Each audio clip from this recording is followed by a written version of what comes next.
लखनऊ से इस वक्त की बड़ी खबर।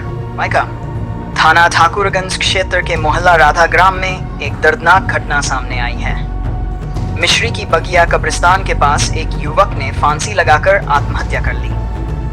मृतक की पहचान दिलशाद के रूप में हुई है, जो समरसेबल बोरिंग का काम करता था। सूत्रों के मुताबिक दिलशाद ने हाल ही में मुसाहबगंज बाड़ी के पास एक स्थान पर बोरिंग का कार्य किया था, जो तकनीकी कारणों से सफल नहीं हो पाया। आरोप है कि इसके बाद संबंधित पक्ष ने उस पर लगातार मानसिक दबाव बनाया और पैसों की मांग की जाने लगी। परिजनों का कहना है कि दिलशाद आर्थिक रूप से एक मजबूर था और बार बार की प्रताड़ना से परेशान होकर उसने यह खौफनाक कदम उठाया।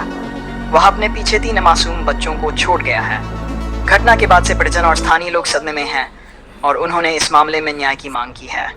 फिलहाल पुलिस ने शव को कब्जे में लेकर पोस्टमार्टम के लिए भेज दिया है और मामले की जांच शुरू कर दी गई।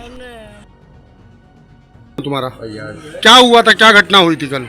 हमारे भाभी का फोन आया कि भाई ने फांसी लगा ली। हम 2 ही 3 मिनट में उनके घर पहुँचे तो वहाँ हमने देखा भाई मेरे बेड पे लेटे हुए थे। ना उनकी गली में कोई फंदा था ना कुछ था, खाली तब 1 मीटर का दुपट्टा लटक रहा था खिड़की से। कहीं इसमें लगाई तो मकान मालिक के लड़के ने वो फंदा काटा। उनके ऊपर पानी नहीं डाला, उसमें होश नहीं आया तो उनको लेके रिक्शे को बुलाया। तुरंत चाचा हमारे बगल में, उनको बुलाया तो मैं वहाँ डॉक्टर के लेके पहुँचा। उन्होंने बोला इनमें जो है पल्स नहीं आ रही है। तो फिर मैं दूसरे डॉक्टर के पास पहुँचा, उन्होंने बोला धड़कन थोड़ी सी चल रही है। तो मैं सीधे बलरामपुर लेके भागी। फिर वहाँ पता चला ECG हुई तो बोले खत्म। तो ये नहीं पता चला कि भाई ने फांसी किस लिए लगाई थी? नहीं, ये नहीं पता चला। ये बताया गया कि जो जहाँ इनका बोरिंग का सामान फंसा था वहाँ से फोन आ रहे थे, वो सामान बेचे दे रहा था। सामान क्या नाम था उनका जो सामान बेच रहे थे? जुनैद। वो क्यों परेशान कर रहे थे इनको? उसके क्या बोरिंग का काम करने गए थे ये लोग और वहाँ उनकी बोरिंग खराब हो गई थी। पैसा इन्होंने एक नहीं लिया था, मेरे सामने बात होती है कि पैसा उन्होंने एक को नहीं दिए थे। उनकी जो बोरिंग खराब हो गई थी उसका वो पैसा मांग रहे थे। उसका पैसा मांग रहे थे। तो ये रात में कै बजे की घटना है? ये 1:30 बजे की घटना। 1 बजे की घटना है। तो जब आप पहुँचे तो मौके पर आपने मकान मालिक के लड़के से पूछा कि फंदे में लटके भी थे या नहीं? पूछते नहीं, जब हमारा भाई नीचे पड़ा हम किसी से क्या पूछेंगे। बस भाभी ने पूछा इनको क्या हुआ। भाभी ने बोला कि जो है इन्होंने फांसी लगा ली। हमने बोला इनको नीचे। इनके गले में फांसी का फंदा था? नहीं, फंदा नहीं था। गले में कोई निशान? कोई निशान नहीं था। नहीं था। तो मकान मालिक के लड़के से आपने पूछने की कोशिश की? नहीं पूछने की कोशिश की। बस आपको इतना ही पता चला कि फांसी लगा ली।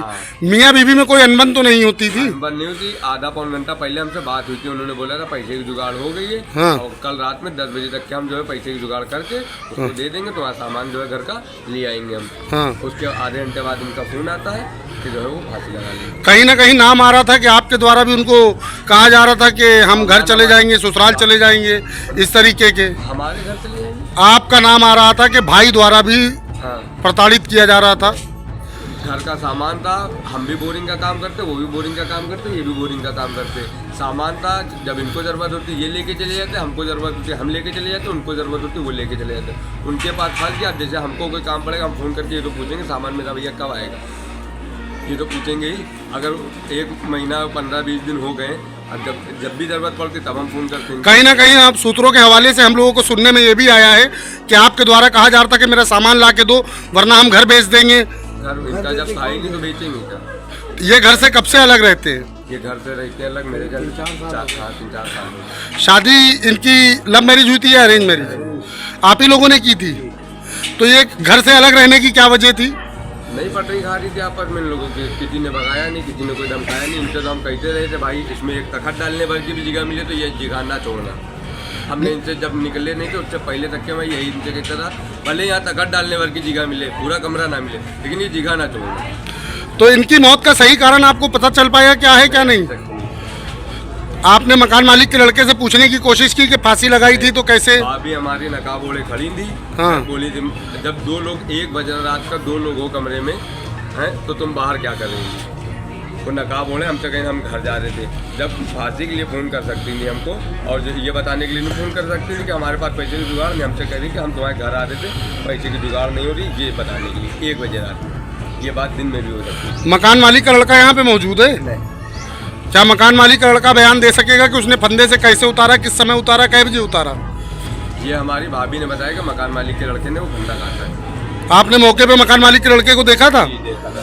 वो था कमरे के अंदर? कमरे में था, मकान मालिक की लड़की थी, मकान मालिक। अच्छा, कई लोग थे। हाँ, मौके पे कई लोग थे। घर के थे। तो इनको फांसी लगाने का मौका कैसे मिल गया? अब ये तो भाभी हमारे साथ भाभी तो आपकी सेंस में नहीं है, बात नहीं कर पा रही हैं, लेकिन जब ये भाभी आपकी घर से बाहर निकली हैं तो कमरे में ये अकेले ही थे? दो बच्चे थे। जब हम दो बच्चे थे। बच्चे कह रहे थे पापा रस्सी बांध रहे थे। पापा रस्सी बांध रहे थे। बच्चे छोटे छोटे हैं, ज्यादा बड़े भी नहीं। इनके चेहरे पे निशान कैसे हैं? इसके थे।